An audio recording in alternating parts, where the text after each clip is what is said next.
मुर्गी लोमड़ी को झाड़ियों के पास बैठी देखकर ठठक गई।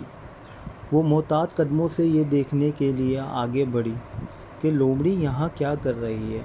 इसने देखा लोमड़ी की दुम एक लोहे के शिकंजे में फंसी हुई है जिसे वो छुड़ाने की कोशिश कर रही है। इतने में लोमड़ी की नज़र मुर्गी पर पड़ गई। आओ आओ बहन, क्या हाल है? लोमड़ी ने चेहरे पर मुस्कुराहट सजाते हुए कहा। ये क्या हुआ? मुर्गी ने लोमड़ी के शिकंजे में फंसी हुई दुम की तरफ इशारा करते हुए पूछा। लोमड़ी ने कहा, बहन, इस नामुराद शिकंजे के साथ गोश्त का टुकड़ा लगा हुआ था।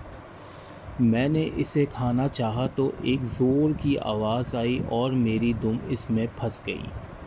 मुर्गी ने कहा, लेकिन तुम तो बहुत चालाक और ज़हीन हो, तुम इसमें कैसे फंस गई? मुर्गी सोच रही थी कि कहीं लोमड़ी कोई चाल ना चल रही हो।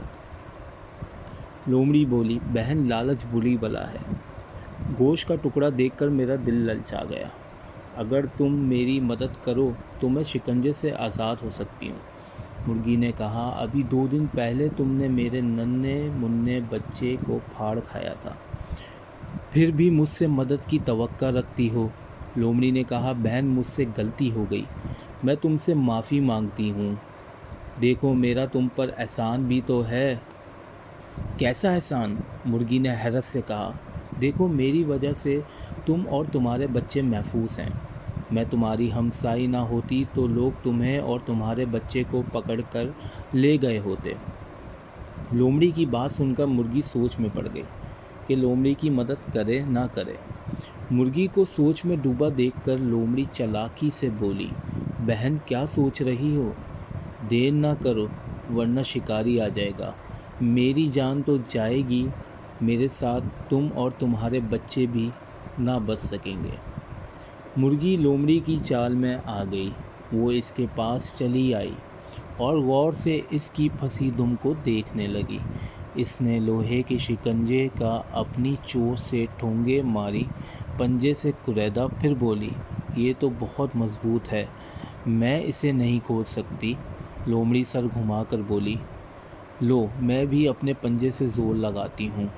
दोनों मिलकर ज़ोर लगाया तो शिकंजे का ऊपरी हिस्सा कुछ ऊपर उठा। लोमड़ी ने अपनी दुम को बाहर खींच लिया और जल्दी से शिकंजे को छोड़ दिया, जिससे शिकंजे की नोक ठक से मुर्गी के पंजे पर गिरी और इसका पंजा शिकंजे में फंस गया। लोमड़ी ने अपनी दुम को झाड़ा सहलाया। इसकी दुम के बहुत सारे बाल अकड़ गए थे। वो अपनी ज़ख्मी दुम उठाए जंगल की तरफ चल पड़ी। लोमड़ी को जाते देखकर मुर्गी ने कहा, बहन, कहाँ चली? मेरा पंजा तो छुड़ाती जाओ। लोमड़ी बोली, बहन, मेरी दुम पर ज़ख़म हो गया है, मैं ज़रा घर जाकर मरहम पट्टी कर लूँ, फिर आकर तुम्हें आज़ाद करती हूँ। ये कहकर लोमड़ी जंगल की तरफ बढ़ गई। इसका रुख मुर्गी के घर की तरफ था, जहाँ मुर्गी के बच्चे अकेले थे। वो ख़यालों में ही इनके मज़ेदार गोश्त के चटखारे लेती तालाब के किनारे पहुँची और मेरे जैसे ही इसने मुर्गी के घर में दाखिल होना चाहा, एक काली बला सी इस पर झपटी। इससे पहले कि वो कुछ समझती, इसे ज़ोर का एक धक्का लगा। वो अड़कर दूर जा गिरी। इसी वक्त इसने भ्यारीच को मुर्गी के घर से निकलकर अपनी तरफ आते देखा तो दुम दबाकर वहाँ से भाग गई। मुर्गी भ्यारीच को अपने घर और बच्चों की हिफाजत का कहकर गई थी। भ्यारीच मुर्गी को ढूंढने निकले। झाड़ियों के पास इन्हें मुर्गी मिल गई। इन्होंने इसका पंजा शिकंजे से निकाला और इसे इसके घर तक छोड़ने आए।